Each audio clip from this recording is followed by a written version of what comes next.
Have you ever felt, you know, just stuck? Stuck between the right choice and, well, the easy one? It's a feeling as old as time. Today we're going to dive into a really classic philosophical text that gives us this powerful way to think about those very questions. About freedom, about morality, and what it actually means to live a good life. So let's just jump right in with the biggest question of all, right? It's the one that kind of hangs over everything. Are we really, truly free to choose our path?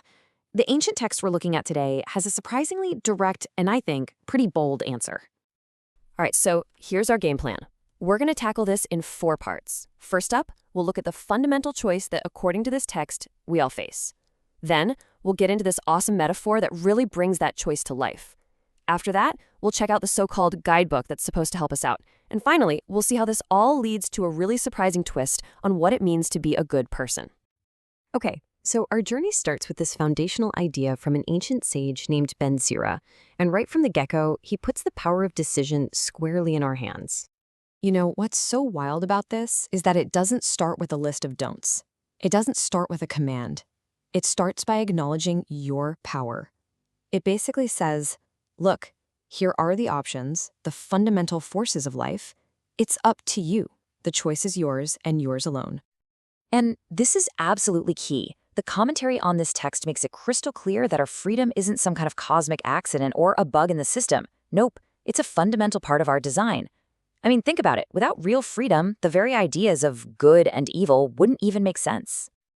So, the logic here unfolds in 3 really powerful steps. First, the text suggests that evil isn't something that's baked into our DNA. It's an outside influence.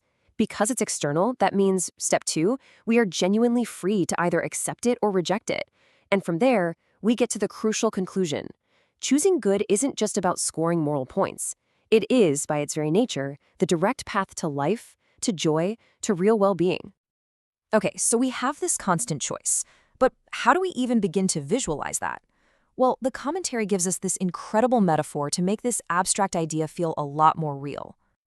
I want you to just imagine you're a traveler on a long journey, and at every single moment, you're standing at a fork in the road. This choice isn't some big one-time event.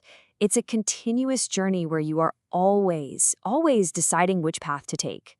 It's such a simple but really profound image. And the difference between these 2 paths? Man, it could not be more stark. There's no gray area here, no middle ground. One path is all about light, joy, happiness, and life.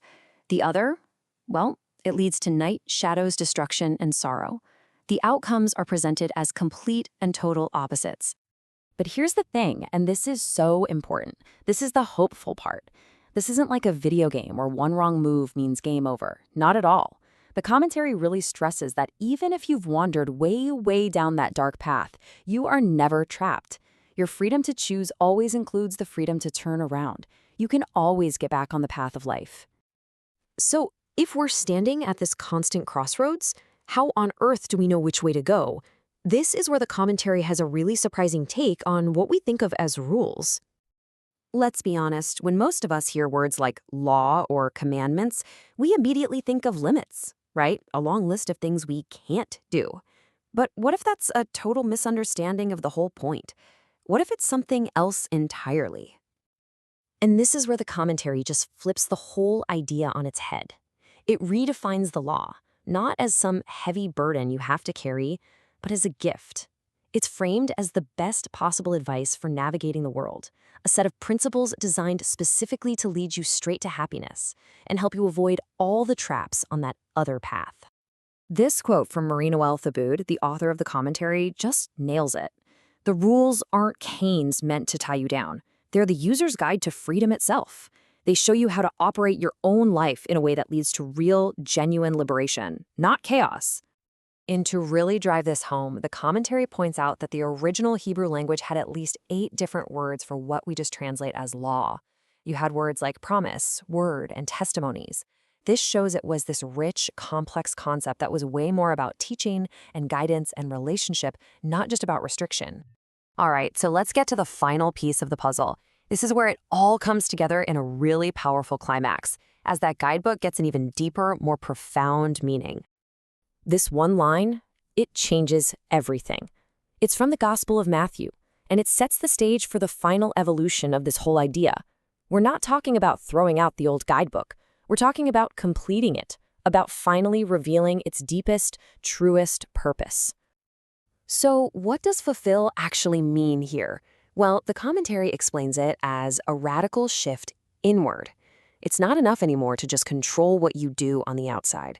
The real challenge, the new frontier, is to go to the source, to address your thoughts, your anger, your desires, the internal root of all your actions.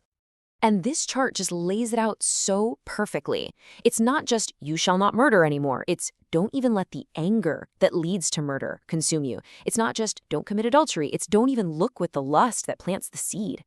You see the shift? It moves from the external act to the internal cause.